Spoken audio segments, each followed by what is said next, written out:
Although the state health department gave bowling alleys the green light to reopen earlier this month, one Lansing area bowling alley is moving forward with a lawsuit that was filed almost a week ago. So if the government's going to take your property, they need to pay you for it.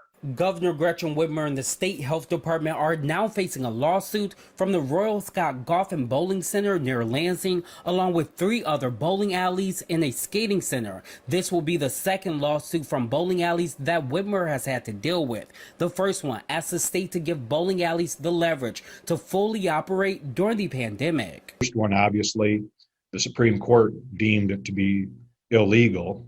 They voted 7-0 to say it wasn't a legal shutdown. The current lawsuit filed by the Michigan Independent Bowling and Entertainment Centers Association is seeking compensation for months of closure since March. Both the federal and the Michigan constitutions have what's called a takings clause, where if the government takes property, private property, for a public use, that then they have to provide just and fair compensation to the party they took the property from. The 13-page legal complaint notes the amount of money that each of the 5 businesses will be making if they hadn't been forced to close. Royal Scot said it's made $4.4 million annually in previous years, but with the closure and the suspension of its liquor license and other permits in December for operating illegally, that yearly profit is much lower. You've got ongoing taxes, you've got ongoing utility bills.